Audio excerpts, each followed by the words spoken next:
빌립보서 2장 1절로 11절 말씀입니다. 제 성경으로는 319쪽입니다. 빌립보서 2장 1절로 11절 말씀. 찾으셨으면 우리 교독하시겠습니다.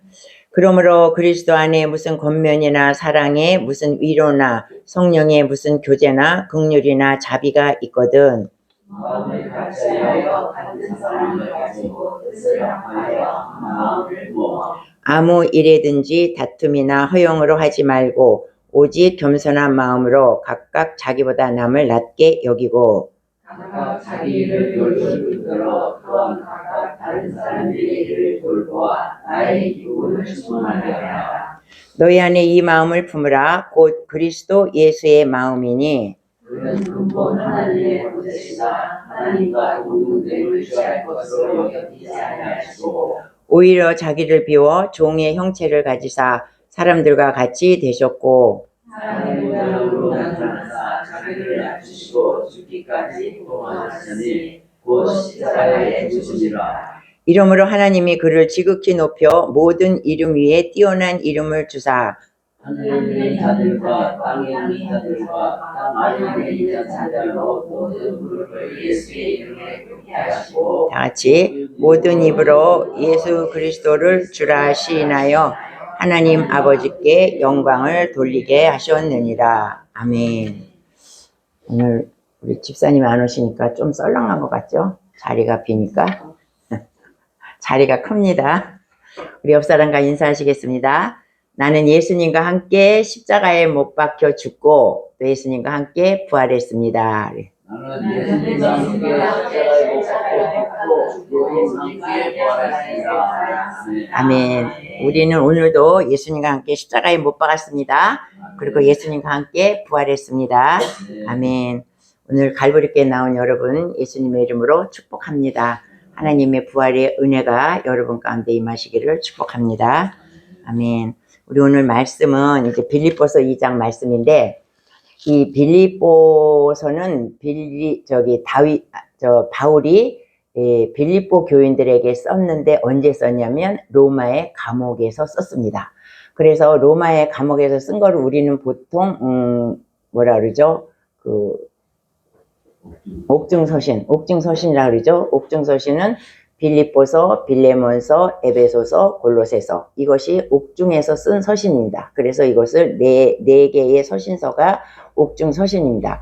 근데 이제 이 빌립보서는 뭐라 그러냐면 기쁨의 서신, 기쁨의 책이라고 그렇게 말합니다. 왜냐하면 빌립보서에는 기쁨이라는 단어가 굉장히 많이 나와 있고 또 감사라는 단어가 굉장히 많이 나와 있습니다. 그래서 이 빌립보서는 바울이 아주 기쁨과 감사의 말로 많이 이어지는 것을 보는 우리에게 아주 교훈이 되는 그런 말씀이 많이 들어 있습니다.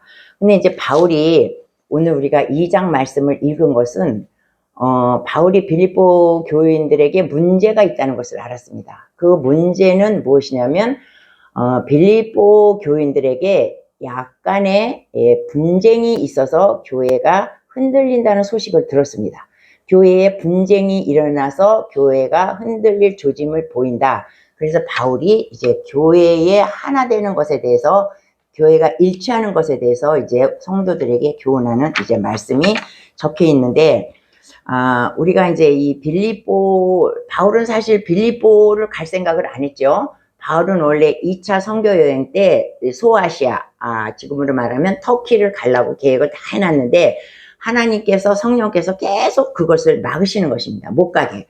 그래서 바울이 왜 선교를 못하게 하는가 그리고 계속 기도하고 고심하고 그러는 가운데 왜 영이 이렇게 막으시는가 그랬는데 그날 환상을 보죠. 마게도니아 사람이 이렇게 손짓을 하면서 이쪽으로 건너와서 우리를 도와달라 이런 환상을 보고 바울이 이제 하나님께서 나를 유럽으로 보내시는구나 하고서 바울이 바로 유럽으로 가서 첫 번째 도착한 지역이 빌립보라는 도시였습니다.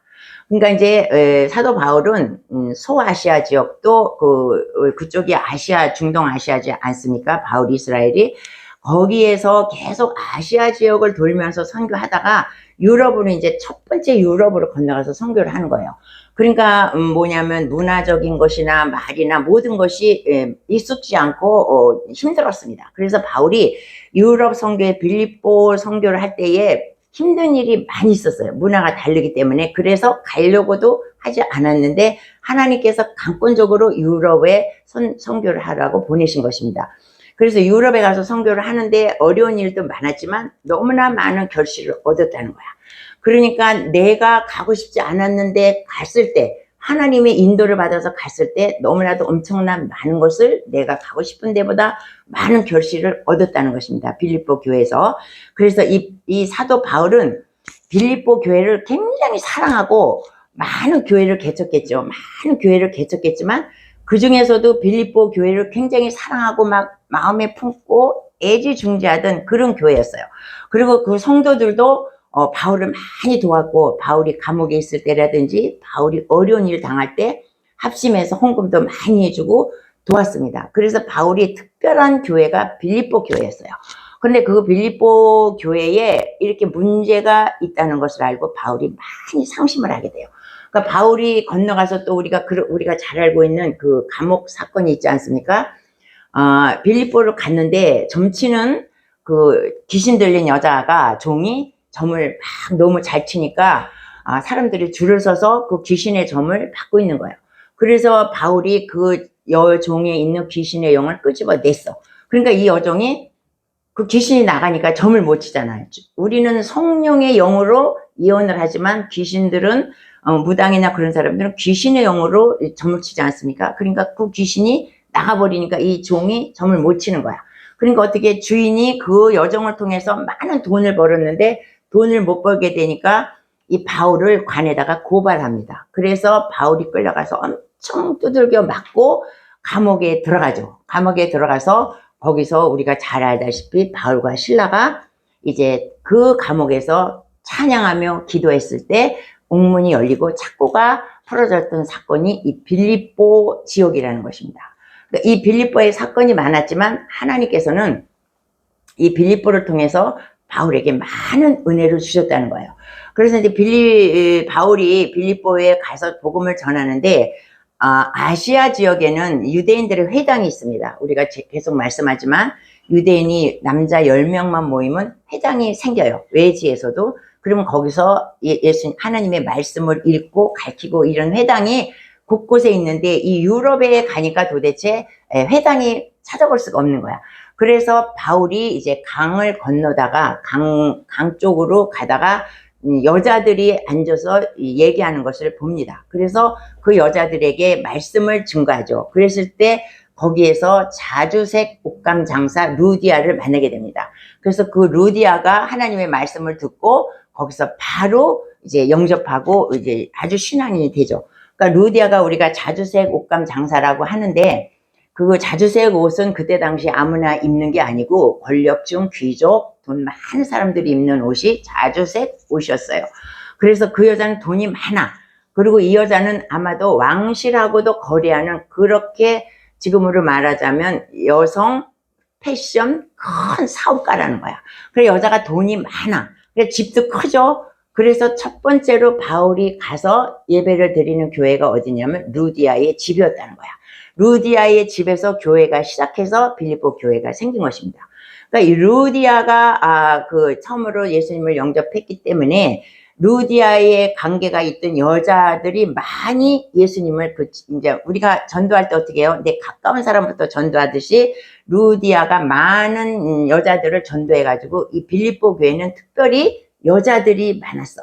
여자들이 많았는데 이 여자들이 많은 것까지는 좋은데 여자들이 이제 그 세력을 장악하게 되었다 이거죠. 다른 교회와는 달리 여자들이 지도층의 여자들이 많이 생기게 되었다 이거예요. 그래서 이제 이게 문제가 이제 뭐가 됐냐면 이 교회에 유오디아와 순두계라는 여자가 있었습니다. 그러니까 이 여자가 그러니까 이 빌립보 교회의 양대 기둥이라고 할 수 있습니다. 기둥인데 이 여자들은 초창기부터 믿었기 때문에 믿음도 좋고 은사도 많고 뭐 헌신, 봉사, 충성 이름 말할 수 없이 많이 한 거예요. 헌금도 많이 하고. 그런데 이제 이 두 사람이 같이 일을 했는데 결국 이제 이것이 삐끄덕하게 되면서 이제 약간 다툼이 일어나게 되는 거야. 그러니까 왜 우리가 다툼이 일어날 때 왜 일어나요? 내가 네 생각보다 내 생각이 낫다는 거지. 내가 잘났다는 거지. 그러면서 세력을 더 내 세력이 이제 확장시키는 거야. 그 세력 다툼을 하는 거야, 교회 내에서. 그래서 유오디아와 이 순두개가 세력 다툼이 시작된 것입니다. 그러니까 사람들은 유오디아를 따르는 사람도 있고 순두개를 따르는 사람도 있어. 그런데 암암리에 따랐지만 이 사람들이 갈라지기 시작하니까 이 패가 쫙 갈라지는 거야, 교회가. 그래서 유오디아 패와 순두개 표가 갈라진 것입니다. 그러니까 이제 이 밑에 사람들은 자연적으로 갈라져. 그러면 교회가 어떻게 돼? 교회가 파멸되는 것이에요. 교회가 갈라지고 교회가 망하게 되는 것이야. 그러니까 지금 저기 지금 빌립보 교회가 이러한 조짐이 있다는 것을 바울이 듣게 되었다는 것이에요. 그래서 우리도 보면은 한국 교회가 갈라지는 게 굉장히 많죠. 우리도 경험을 하고. 근데 이것이 왜 이렇게 갈라지는가? 초신자 때문에 갈라집니까? 새신자 때문에 갈라집니까? 절대로 아니에요. 이 교회가 갈라지는 것은 외부의 세력 때문에 갈라지는 것도 아니야. 외부에서 핍박을 하면 안에 있는 교인들은 더 뭉쳐. 그런데 외부에서 핍박을 하는 것도 아니고 초신자도 아니고 새신자도 아니고 누구 때문에 갈라지냐? 그 교회를 주로 지도하고 있는 지도층에서 이 세력 다툼에 의해서 교회가 갈라지는 거야. 목사들 때문에, 장로들 때문에, 권사들 때문에. 이것이 교회가 갈라지는 원인이 된다는 거예요. 그래서 우리가 이제 조심할 것은 이 교회가 갈라지는 것이 이 교회에 너무나 충성을 많이 했던 사람들이에요. 어정부정 하던 사람들은 아니야. 내가 교회를 위해서 헌신, 충성, 봉사 많은 일을 했던 사람들에 의해서 교회가 갈라지는 것입니다. 그리고 우리가 이제 줄을 서, 어떤 사람이 이 사람이 좀 그렇다 그러면 또 거기에 이 사람이 세력이 있다 그러면 교회 사람들은 거기에 줄을 서, 이쪽에 줄을 서, 이러다가 교회가 갈라지는 것입니다. 그래서 바울은 이 교회에 대해서 오늘 우리에게 말씀을 해주고 있는 것입니다. 그러니까 교회는 절대 교회가 분열하는 것은 내부의 분열 때문에 교회가 분열한다는 것을 우리가 명심해야 되는 것입니다. 그래서 이제 오늘 보면 바울은 자기가 기쁨이고 자랑이었던 이 빌립보 교회에 이렇게 내부적인 분열이 있어서 흔들린다는 것을 듣고 굉장히 마음이 상했어. 그래서 이제 그들에게 바울이 이제 오늘 우리가 읽은 것에서 권면을 하는 것입니다. 그래서 우리가 2장 3절을 한번 우리 읽어보겠습니다. 다 같이 아무 일에든지 다툼이나 허용으로 하지 말고 오직 겸손한 마음으로 각각 자기를 남을 낮게 여기고. 네, 아멘. 바울은 여기서 뭐라 하냐면 아무 일에든지 다툼을 하지 말라 그래요. 다툼은 왜 하냐? 내가 너보다 잘났다는 거지. 내가 너보다 잘났고 경쟁의식 때문에 다툼을 해. 그래서 이 다툼을 하다 보면 자연히 어떻게 돼요? 당을 짓게 되고, 다툼은 나 혼자 하는 게 아니잖아. 상대가 있잖아. 이 사람은 이 사람보다 지가 낫다는 거야. 이 사람은 이 사람보다 지가 낫다는 거야. 내 생각이 옳고 내가 하는 것이 옳고 내가 하는 것이 다 옳아. 이 사람도 마찬가지야. 그래서 다툼이 생기는 것이라는 것입니다. 그런데 바울은 뭐라 했냐면 다툼을 하지 말라 그랬습니다. 근데 이제 나를 내세우기 위해서 다툼을 하는 거죠. 내가 조금만 죽어 들어가면 되는데 내가 이렇게 우리가 현실적으로 보면 이렇게 다툼을 하는 가운데 나는 내가 맞거든. 이 사람은 이 사람이 맞거든. 그러니까 죽이질 않고 계속 하다 보면 이것이 이제 당이 되고 내 편이 갈라지는 그러한 결과가 되기 때문에 다툼을 교회 내에서 하지 말라. 그렇게 말씀을 하고 있습니다. 그 다음에는 뭐라 하냐면 허용으로 행하지 말라. 여기서 이제 성경에서 허용이라는 말은 뭐냐면 자기 자신을 높이는 것입니다. 자기 자신을 높이고 나의 자랑을 하는 것. 그러니까 이 허용으로 하는 사람은 뭐냐면 내가 하는 것이 다 맞아. 내가 하는 것은 뭐든지 다 맞고 나를 다 높여줘야 되고 모든 영광은 내가 다 받아야 되는 것. 이것을 여기서는 허용이라고 말하고 있어요. 그러니까 우리도 그러죠. 다른 사람의 의견은 다 마음에 안 들고 내 의견이 최고야. 자기 생각에는 맞죠. 또 모든 의견이 나왔을 때 내 의견이 최고고 이 의견이 맞지 않을 때 나는 삐져. 화가 나. 우리가 이런 일을 하지 말라는 것입니다. 바울은. 그러니까 내가 높아지려고 하고 또 내가 자랑하려고 하고 모든 것이 내 뜻대로 돼야 되고 모든 것이 내가 높아져야 하는 것, 이것은 바울이 하지 말라고, 그것은 교회가 하나 되기 위해서 절대로 피해야 될 일을 지금 말하고 있어요. 교회가 하나 되기 위해서는 다툼하지 말고 허용으로 하지 말라, 그걸 말하고, 그 다음에 이제 우리가 야고보서 3장 14절을 한번 보겠습니다. 네, 우리 다 같이 읽어보겠습니다. 그러나 너희 마음속에 독한 시기와 다툼이 있으면 자랑하지 말라. 진리를 거슬려 거짓말하지 말라. 이러한 지혜는 위로부터 내려온 것이 아니요 땅 위의 것이요 정욕의 것이요 귀신의 것이니 시기와 다툼이 있는 곳에는 혼란과 모든 악한 일이 있음이니라. 우리가 이렇게 다투고 허용으로 하는 것은 뭐라 그래요? 귀신이 하는 것이라고. 우리가 싸우고 이러는 것은 다 귀신의 것이라고 이렇게 이제 야고보 사도가 이렇게 말을 하고 있습니다. 그러니까 이제 우리는 육의 사람이 아니고 혼의 사람이 아니고 우리는 영의 사람입니다. 영의 사람은 세상에서 살면서 세상 사람들이 하는 귀신이 하는 것을 하지 말아야 된다는 거야. 그러니까 우리가 영의 사람이다. 그럼 우리는 모두 영의 사람입니다. 근데 우리가 영의 사람이다 그러면 우리는 어떤 은사를 말해. 예언의 은사나 치유의 은사나 말씀의 은사나 어떤 은사를 말하면 그 은사가 나타나는 사람을 우리는 영의 사람이라고 말하지만 은사가 나타나는 것이 영의 사람이 아니에요. 은사는 하나님께서 특별히 그 사람에게 선물로 주시는 거야. 그러니까 어떤 사람은 영이 열려서 아무것도 교회에 대해서 알지 못하는데 영이 열려서 와서 예언하는 사람이 있지 않습니까? 그 사람을 우리가 영의 사람이라고 말할 수는 없는 거예요. 교회에 왔는데 이미 영이 열려서 왔어. 그것은 하나님께서 그 사람에게 은사를 주신 것이지 영이 열렸다고 해서 영의 사람이라고 말하면 안 된 것입니다. 그러니까 이 영의 사람이라는 것은 나의 혼과 육을 버리고 영으로 사는 사람을 말하는 거예요. 그러니까 여기서 말하는 야고보가 말하는 것은 너희가 이렇게 다투고 이러는 것은 뭐라 그래요? 영의 사람이 아니라는 거야. 귀신의 지배를 받는 사람이다 이러는 것이죠. 그러니까 우리가 이 말씀을 자세히 보면 시기, 다툼, 미움, 다툼 이런 세상적인 것은 모두 다 귀신이 우리를 이렇게 속여서 우리로 하여금 영의 사람인 것처럼 하면서 가장하면서 내뱉는 것들이 우리의 다툼이라는 것이에요. 그래서 우리 정말 갈보리교회 성도들은 다 영의 사람입니다. 다 영의 사람이니까 이런 혼과 육의 것을 우리가 버릴 줄 알아야 돼. 그리고 우리가 계속 말하지만 영의 사람이라는 것은 은사가 아니라는 것을 여러분이 알아두시기를 바라겠고요.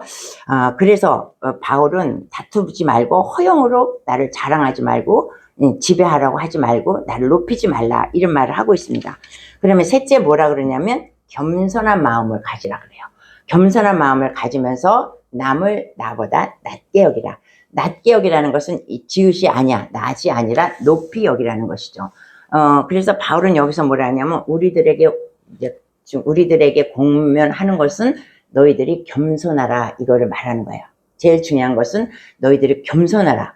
그렇게 말하면서 자기보다 남을 높게 여기라 이거예요. 근데 이것이 좀 어렵죠. 내가 볼 때 딱 보니까 저 사람은 뭐 다 접수하잖아. 우리는 다 이게 열려갖고 저 사람 그러면 우리는 딱 접수해. 근데 그렇게 하지 말고 나보다 다른 사람을 어떤 사람이든지 높이 여기라, 낮게 여기라 이렇게 말합니다. 그래서 이제 동양 속담에 무슨 말이 있냐면 세 사람만 걸어가도 그 중에 나를 가르칠 자가 있다. 나랑 세 사람이 걸어가. 그럼 나 빼고 두 사람이 남잖아요. 이 중에 누군가는 나를 가르칠 자가 있다는 거야. 이 중에 누군가 나의 스승이 있다는 것입니다. 그러니까 우리가 많은 사람을 상대할 때 이 중에는 나보다 나은 사람이 많이 있다는 거예요. 그러니까 내가 최고다는 나의 그 최고다는 마음을 버리고 나는 저 사람한테 배울 것이 있다. 나는 이 사람한테도 배울 것이 있다. 그러면서 그 사람을 나보다 낮게 여기라, 높이게 여기라 그 말씀을 하는 것입니다. 이것은 무엇이냐? 이렇게 산 사람이 누구냐면 바로 예수 그리스도라는 것입니다.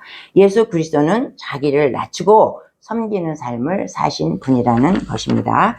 그 다음에 이제 우리가 또 5절 한번 보시겠습니다. 우리에게 교훈적인 말씀 다 같이. 너희 안에 이 마음을 품으라. 곧 그리스도 예수의 마음이니.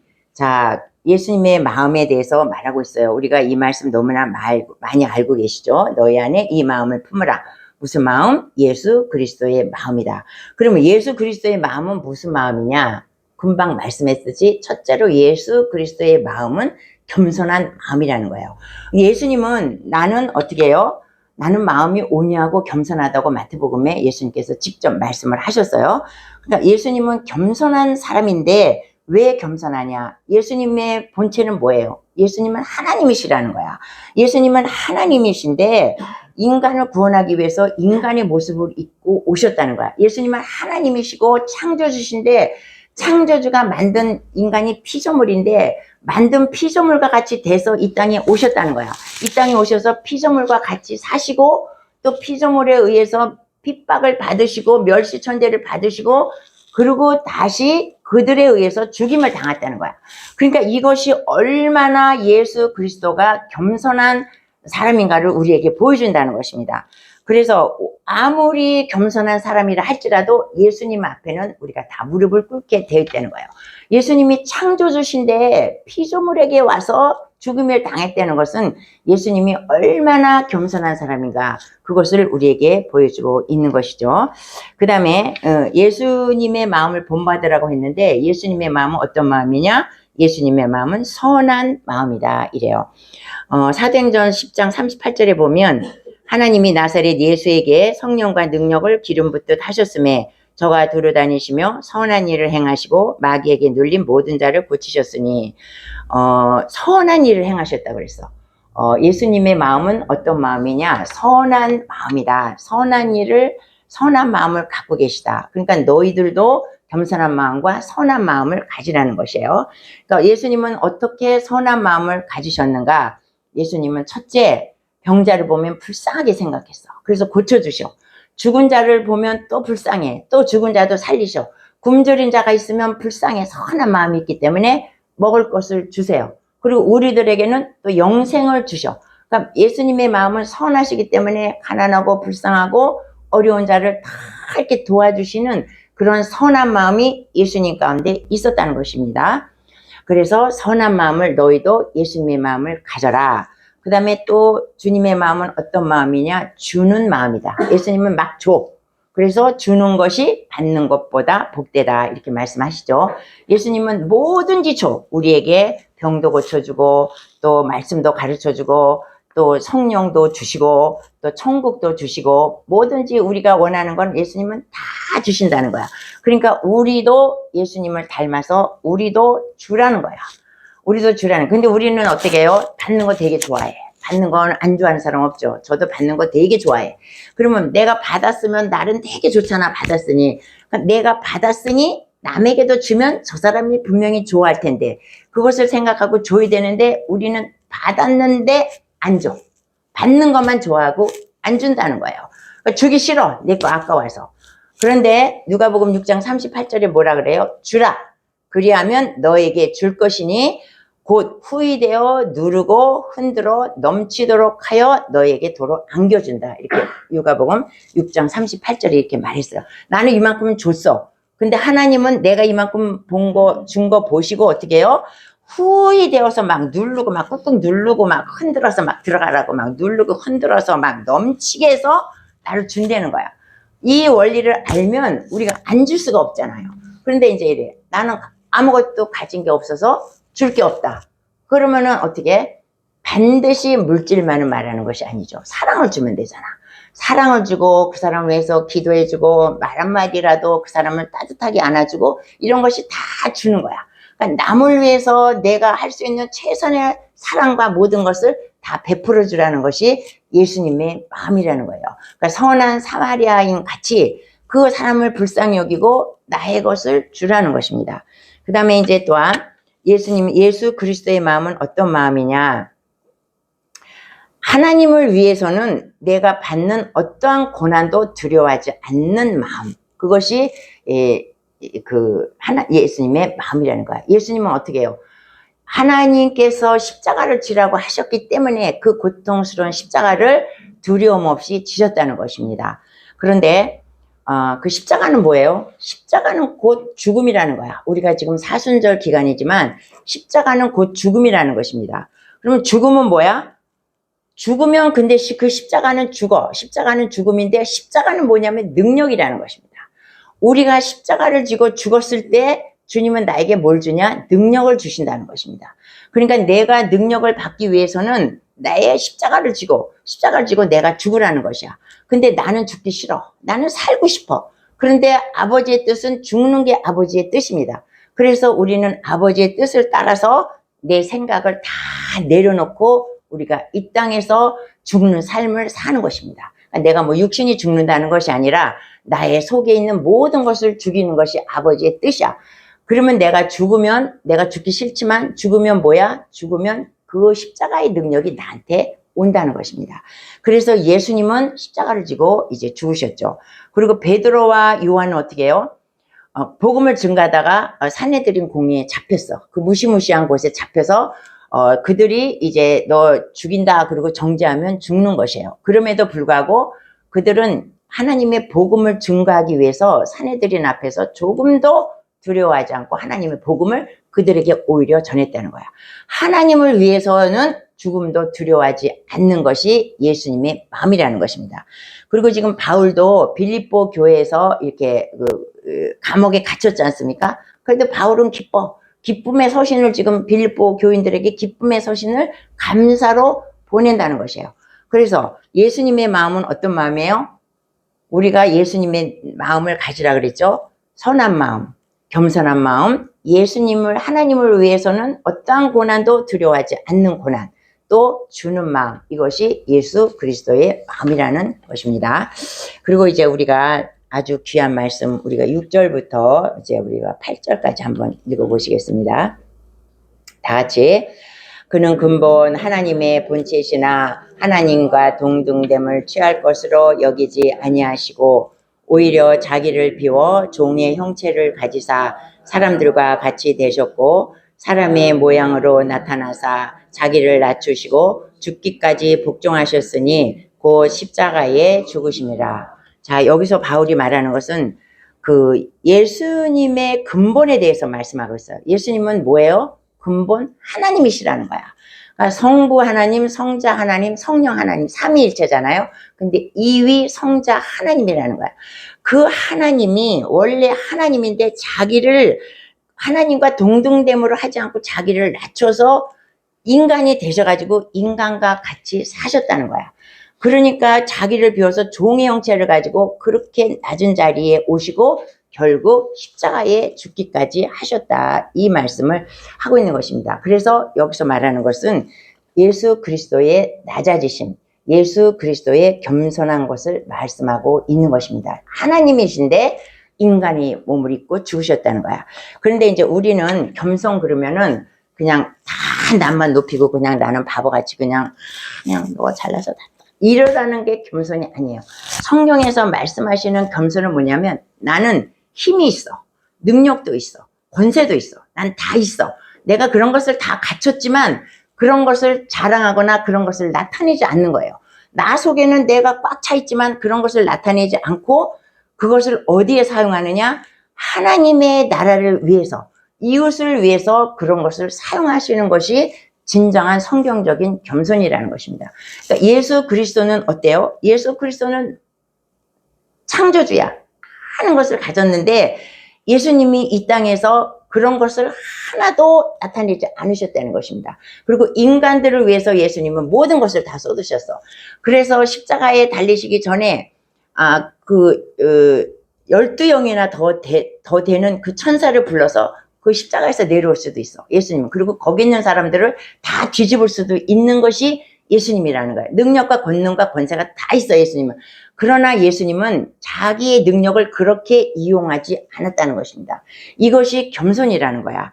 그래서 예수님은 왜 그럴 능력이 있지만 뭐냐면 우리를 구원하시기 위해서 그렇게 해야 되기 때문에 예수님은 그러한 능력을 사용하시지 않았어요.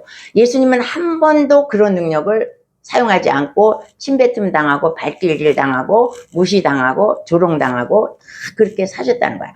그러니까 우리가 여기서 알아야 될 가장 중요한 핵심은 겸손이라는 것은 나에게 많은 능력과 권능과 나에게 모든 것을 다 가졌지만 이것을 자랑하거나 이것을 나타내거나 힘쓰지 않고 이 내가 가진 것을 하나님 나라를 위해서 이웃을 위해서 선하게 사용하는 것이 성경적인 겸손이라는 것을 우리에게 말해주고 있는 것입니다. 예, 그래서 이제 오늘 바울 사도는 이제 빌립보 교회가 하나 되기를 간절히 원했어. 유오디아와 그 순두개가 이렇게 싸움을 다툼하고 분열이 될 조짐이 있기 때문에 모든 교인들에게 이제 말씀을 하시는데 이것은 우리 교회뿐만 아니라 한국 교회라는 모든 곳에 이것을 다 적용해야 돼. 그러지 않으면 교회가 분열하고 말았고 여러분 많이 보시지 않았습니까? 그래서 바울이 교회가 일치되는 비결은 무엇이냐면 너희에게 곧 그리스도의 마음을 품으라. 그리고 그리스도를 본받으라. 그러면 아무 일이 없이 교회가 잘 나간다는 것입니다. 그러니까 우리가 오늘 이제 우리는 뭐 아직 그렇게 단계는 아니지만 어려서부터 이렇게 자꾸 훈련을 해야 이제 우리가 교회가 커졌을 때 이런 유오디아와 순두개 같은 그런 현상이 나타나지 않는다는 것입니다. 그래서 우리 내가 이 세상에서 낮아지면 천국에서는 나를 높이신다는 거야. 예수님은 어떻게 해요? 예수님이 낮아졌지만 마지막에 어떻게 해요? 마지막에 우리가 읽은 것 중에서 그 이름으로 하나님이 그를 지극히 높여 모든 이름 위에 뛰어난 이름을 주셨다 그랬어. 이 세상에서 낮아졌기 때문에 예수님을 하나님께서는 지극히 높였다는 거야. 우리도 이 세상에서 낮아지면 하나님께서는 우리를 지극히 높여주신다는 것을 우리가 명심하시기 바라겠습니다. 그래서 우리 갈보리 교회 우리 성도 여러분들은 당을 짓거나 편을 가르거나 또 이렇게 내가 나타나거나 그런 일을 절대로 하면 교회가 이렇게 무너질 수 있다는 것을 생각하시고 어렵게 우리가 교회까지 여기까지 왔는데 우리가 계속해서 이 교회가 성장하시기를 우리가 다 그렇게 간절한 마음으로 빌면서 여러분에게 당부합니다. 아멘.